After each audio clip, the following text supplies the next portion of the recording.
जगद्व्यापिनीं वीणापुस्तकधारिणीं भवतां वाद्यां वृतालापां हस्ते यशपाटिकमालिकां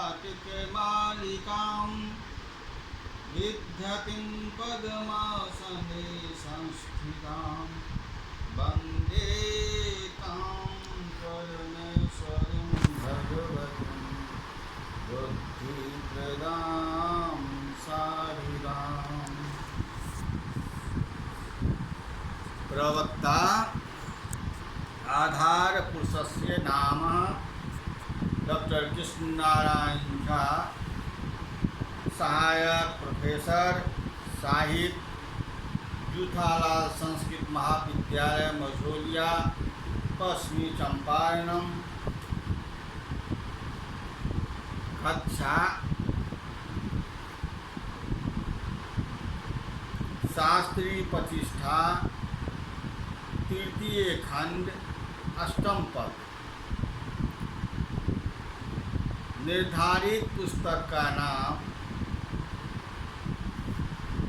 महाकवि कालिदास रचित रघुवंश महाकाव्य के 13 सर्ग यानी 13वां सर्ग, जो शास्त्री प्रतिष्ठा तृतीय खंड में 13 यानी 13वां सर्ग एवं चतुर्दश सर्ग यानी 14वां सर्ग 60 अंक की निर्धारित की गई है।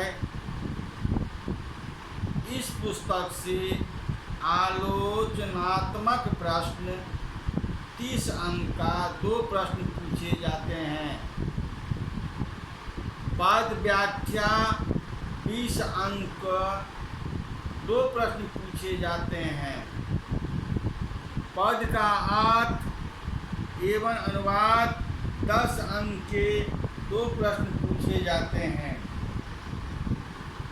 ये अष्टम पत्र में पूर्णांक 100 में 60 अंक का ये पुस्तक निर्धारित है और 40 अंक का विश्वविद्यालय द्वारा 40 अंक का निर्धारित की गई कालिदास रचित मेघदूत, यानी उत्तर मेघ और पूर्व मेघ। तो पूर्व मेघ नहीं है, उत्तर मेघ है। इस पुस्तक से आलोचनात्मक प्रश्न 2 प्रश्न पूछे जाते हैं तथा व्याख्या 10 अंक का 1 प्रश्न पूछे जाते हैं। अर्थ एवं अनुवाद 5 अंक के 2 प्रश्न पूछे जाते हैं। इस प्रकार प्रतिष्ठा अष्टम पद 100 पूर्णांक का है। आज का शीर्षक है रघुवंश महाकाव्य 13 सर्ग, पद एवं अनुवाद व्याख्या। कल मैंने पूर्व पाठ में महाकवि कालिदास रचित रघुवंश महाकाव्य के 13 यानी 13वां सन के कथासार के बारे में जानकारी प्राप्त किए थे। आज महाकवि कालिदास रचित रघुवंश महाकाव्य के 13 सर्ग के पद व्याख्या एवं हिंदी अर्थ के बारे में जानकारी प्राप्त करेंगे। महाकवि कालिदास रघुवंश 13 सर्ग के 33वां श्लोक है।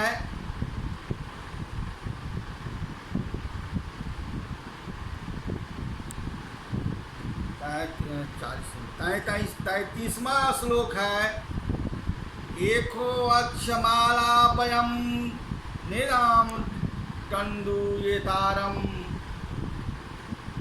कुशसूचिलावनम सौभाजे में भुज्य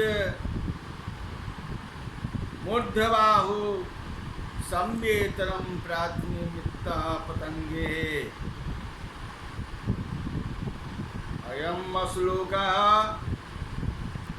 महाकविरचित कालिदासः रघुवंश महाकाव्ये त्रियो सर्गः उद्धृतो अस्ति।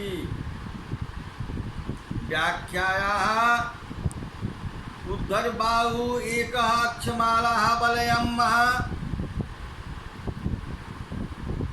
यस्य तन्मृगां खण्डयेतारं पूषा एव सूच्यस्तां लूतानीति कुशसूचितस्थलम् कर्मण्यलक्ष्यनं ये भी विशेषेण जन्यशीलत्वं भूदयः कर्ममत्वं च द्योत्पद्यते।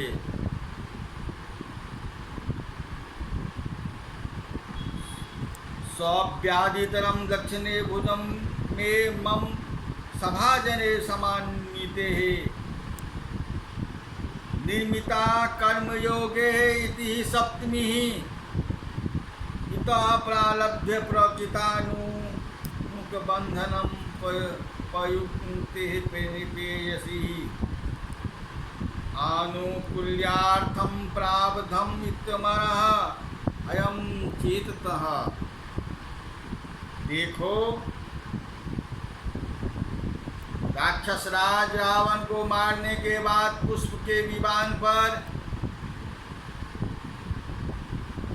श्री भगवान राम, माता सीता, सुग्रीव, हनुमान आदि पुष्प के विमान से अयोध्या आने के समय पुष्प के विमान पर से ये नीचे की छटा देख रहे हैं और भगवान श्री राम सीते को सारी बात नीचे की दिश बता रहे हैं। देखो ये सीते, वे मुझे देखकर रुद्राक्ष की माला बंधी हुई मृगों को खुजलाने वाली और कुश उखाड़ने वाली अपनी दाहिने भुजा को उखाड़ कर देगा स्वागत कर रहा है। यह सामने वाली ये मुनि हर हमेशा मौन रहते हैं, इसलिए इन्होंने केवल सिर हिलाकर मेरे प्रणाम को स्वीकार किया है। मेरे विमान को बीच में आने से जो सृष्टि सूर्य से अलग हो गई है वह उन्होंने सूर्य में लगा दी है। वाचं मत्वा वातपनति ममेकं कंपेन किंचित प्रतिगृहामूर्धनः सृष्टि विमानमनं व्यवधानमुक्तां पुनः शास्त्रांसि संहिते। एवं वाचं मत्वा मम प्रणतिं किंचित मूर्धनं प्रतिगृहं विमायव्यं धानमुक्तां सृष्टि पुनः शस्त्र विधि सन्निवर्तते। ऐसा सुतीक्ष्णः वाचं यच्छन्ति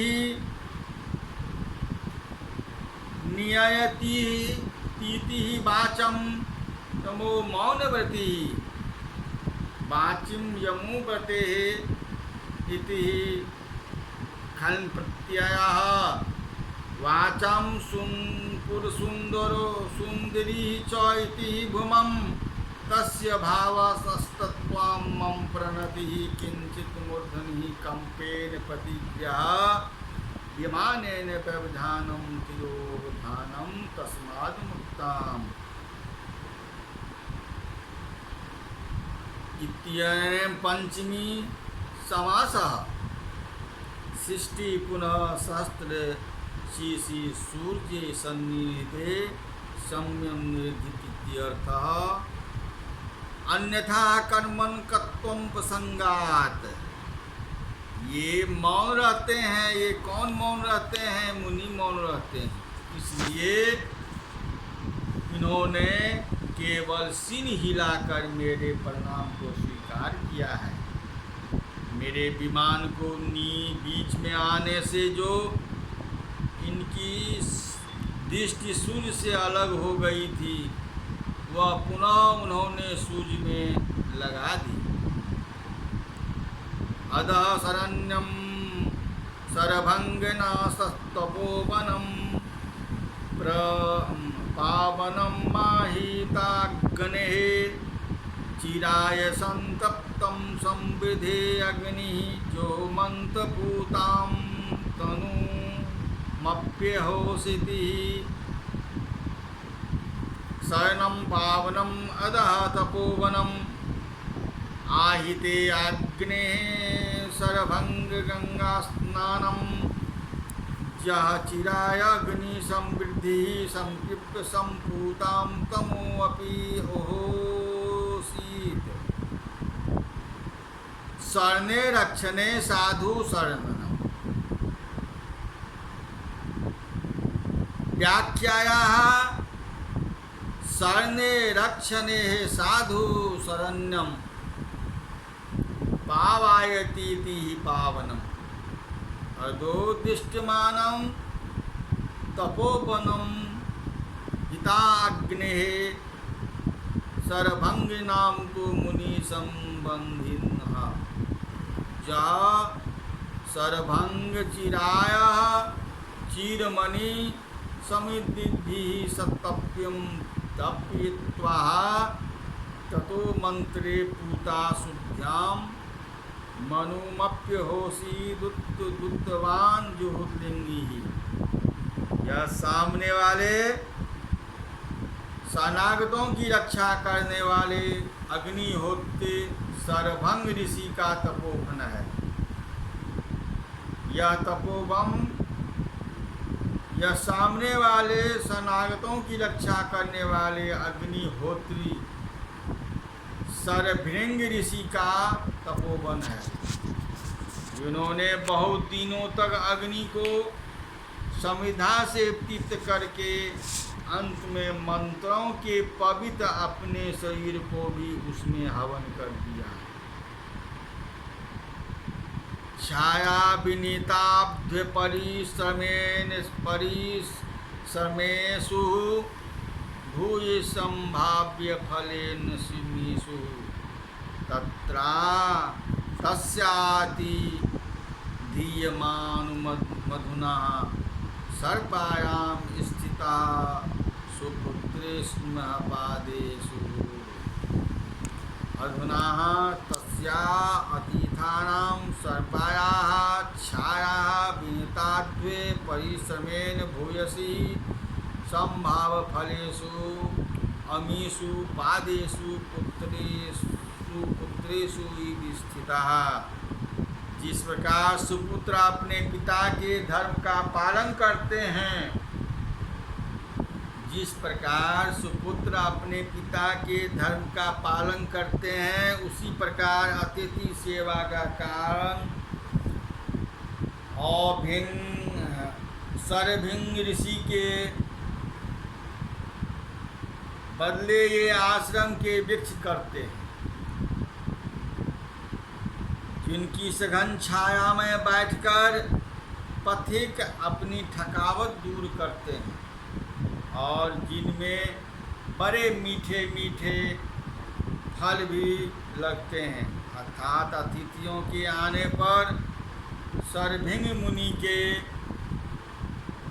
पुत्रों के समान ये वृक्ष मधुर फलों से अतिथियों का सत्कार करते हैं।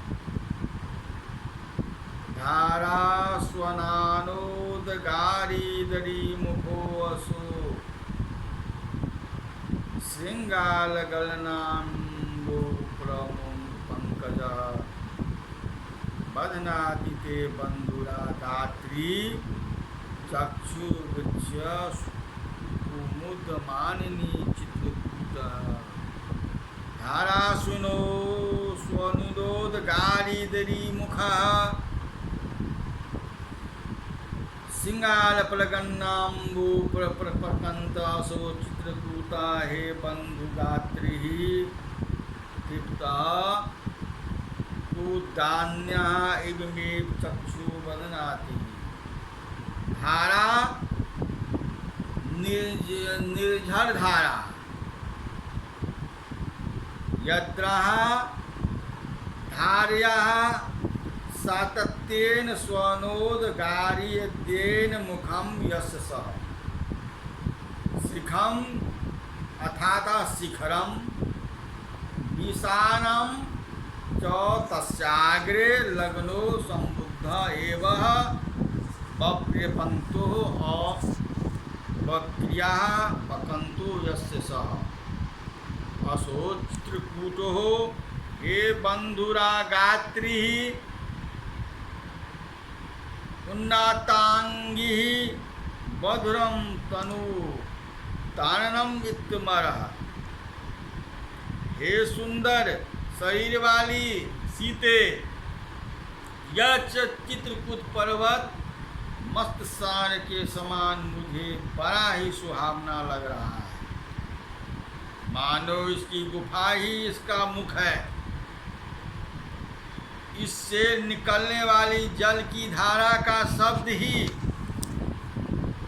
इसका ढकार है, इसके शिखर ही इसके सिंह है, और उस पर छाए हुए बादलों को मानो उसमें लगा हुआ कीचड़ है। ऐसा प्रसन्न नाति मित्र प्रवाह सरिद्युक्ति दुरांतर भाववंतिम आप मंदाकिनीं भांति नवोपकंठे मुक्तावली कंठ देव भूमे हैं।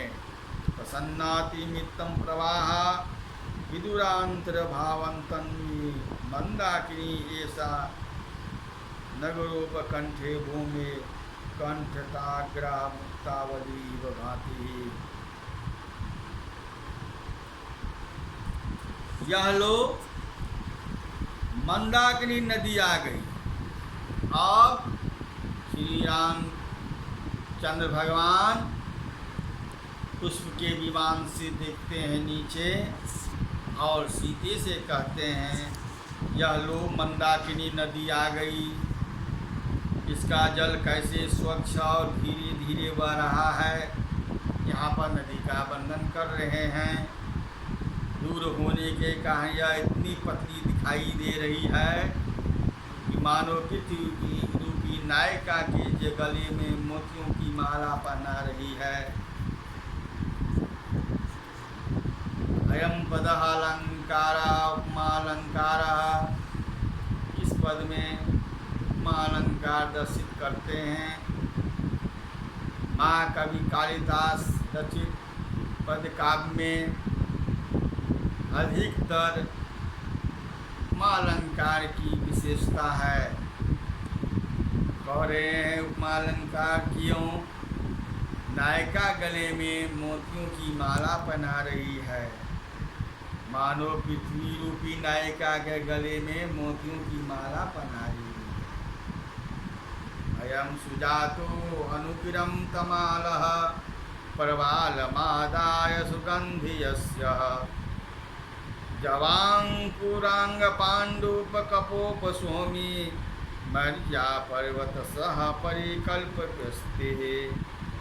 अर्थात अनुगिरम सुजाता कमाललोल्यम दृश्यते यस्य सुगंधिम प्रवालम आदाय मयाते जवांकुंसम पांडुलोका यशोभि अनुवर्षतम परिकल्पितः।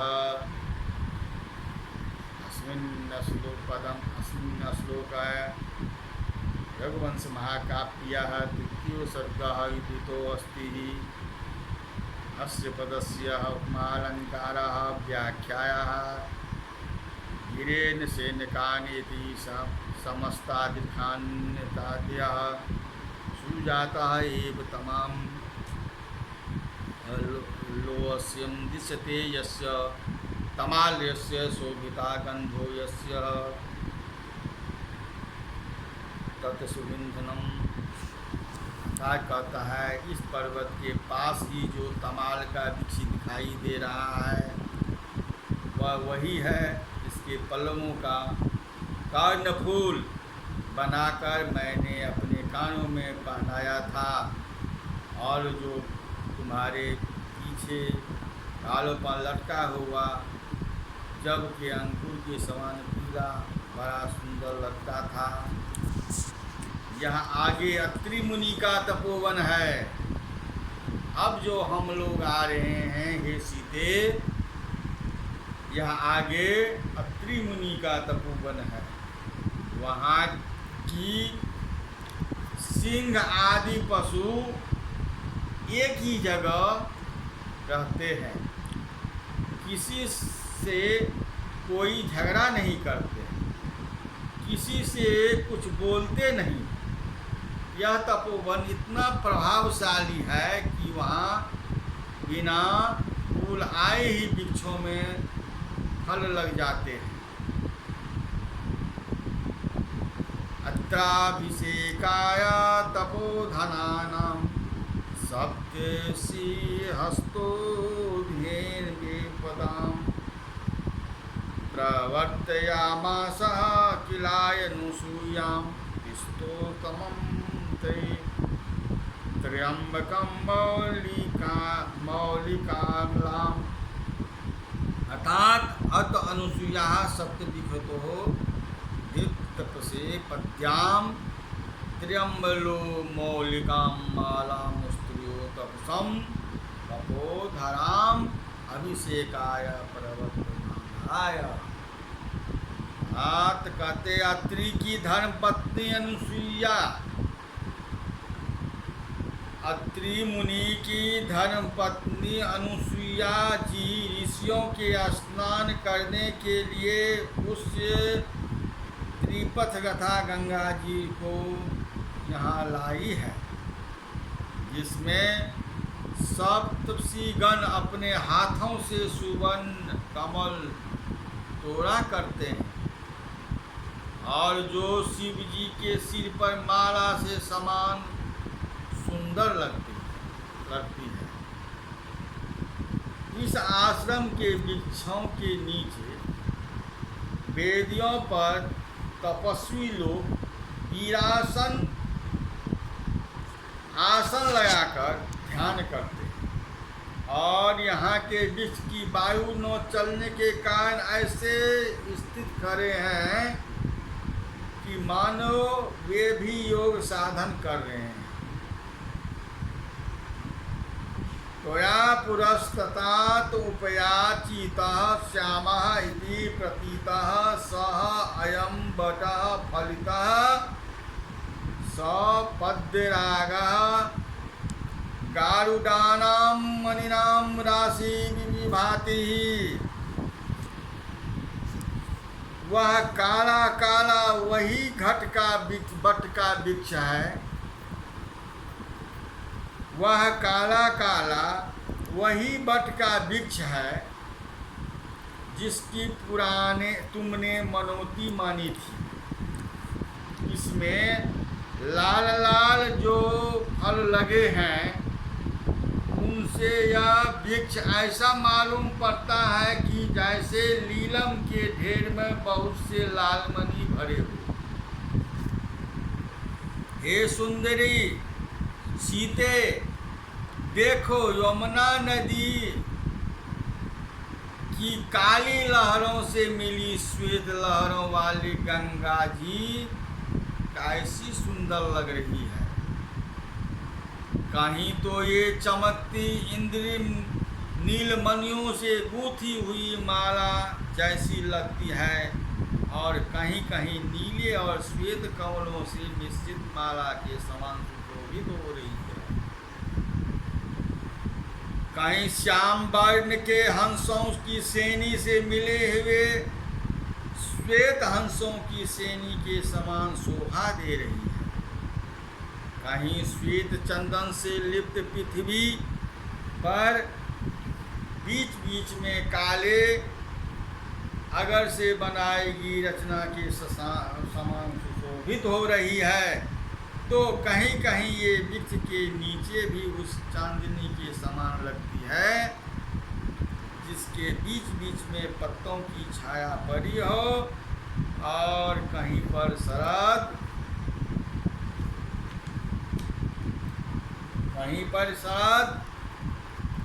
ऋतु के उस बादलों के समान जान पड़ती है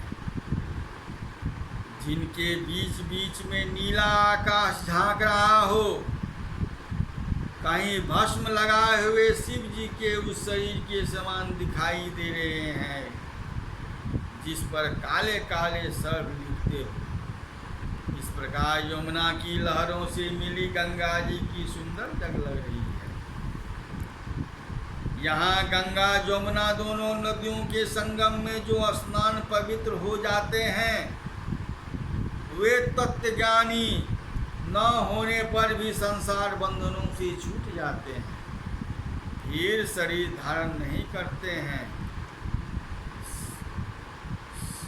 समुद्र पतन्यो जलंस निपाते भूतात्मनः मत्र किलाभिषि घाकात तत्वाबोधन विनापि भूयस्तुं नास्ति शरीरम नास्ति सम्मात्र समुतपतन्यो सनिपातते अभिषेकात् पूतात्मनं तत्वाबोधेन विनापि तनुत्याजं भूय शरीरबंधव नास्ति। यहाँ गंगा और यमुना दोनों नदियों का संगम से जो स्नान पवित्र हो जाते हैं, यहाँ गंगा और यमुना में इतनी ताकत है, इतनी पवित्र है कि इसमें स्नान करने से मनुष्य पवित्र हो जाते हैं। वे तत्वज्ञानी नहीं होने पर भी अर्थात मूर्ख, शास्त्रों के ज्ञाता नहीं होने पर भी संसार बंधनों से छूट जाते हैं, फिर शरीर धारण नहीं करते हैं। कल मैं फिर आगे का पाठ श्लोक व्याख्या पद अर्थ अनुवाद आगे दर्शाएंगे। इति समाप्तम संपूर्णम।